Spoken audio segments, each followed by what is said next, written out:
పశ్చిమాసియాలో పరిస్థితులు రోజురోజుకు మరింత ఉద్రిక్తంగా మారుతున్నాయి. ఇరాన్పై ఇజ్రాయెల్ దాడులు కొనసాగుతున్నాయి. ప్రతీకారంగా టెహ్రాన్ కూడా అటాక్స్ చేస్తోంది. ఇరు దేశాలు వెనక్కి తగ్గకపోవడంతో మధ్యప్రాచ్యం అగ్నిగుండంలా మారింది. ఇజ్రాయెల్పై వందల కొద్ది మిసైల్స్తో విరుచుకుపడుతోంది టెహ్రాన్. డిమోనా, అరద్ ప్రాంతాలపై ఇరాన్ క్షిపణి దాడులు చేసింది. ఇజ్రాయెల్ అణు పరిశోధనా కేంద్రం సమీపంలో మిసైల్ అటాక్స్ జరిగాయి. అయితే ఈ దాడుల్లో అణు పరిశోధనా కేంద్రానికి ఎలాంటి నష్టం జరగలేదు. ఇరాన్ అటాక్స్ కారణంగా ఇజ్రాయెల్లో 100 మందికి పైగా గాయాల పాలయ్యారు.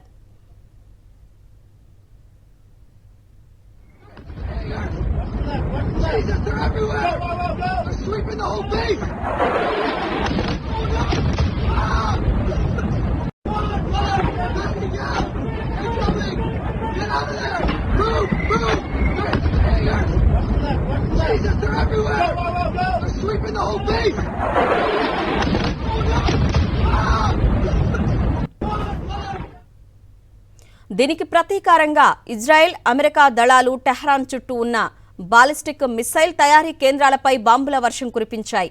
ఇరాన్ అత్యంత కీలకమైన నటాంజ్ అణు కేంద్రం సమీపంలోనూ పేలుళ్లు సంభవించాయి. అయితే అక్కడ రేడియో ధార్మికత ఏమీ విడుదల కాలేదని సమాచారం. ఇప్పటి వరకు 8,000 ఇరాన్ లక్ష్యాలను ధ్వంసం చేశామని అమెరికా సెంట్రల్ కమాండ్ ప్రకటించింది.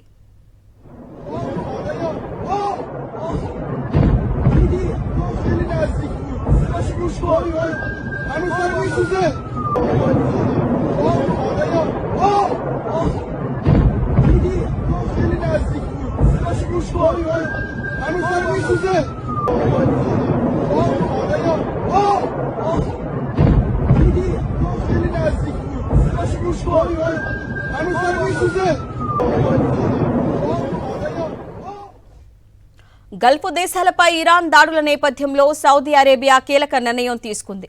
తమ దేశంలోని ఇరాన్ ఎంబసీని వెంటనే ఖాళీ చేసి వెళ్లిపోవాలని ఆదేశించింది. దీంతో 24 గంటల్లో వెళ్లిపోతామని ఇరాన్ ఎంబసీ అధికారులు ప్రకటించారు.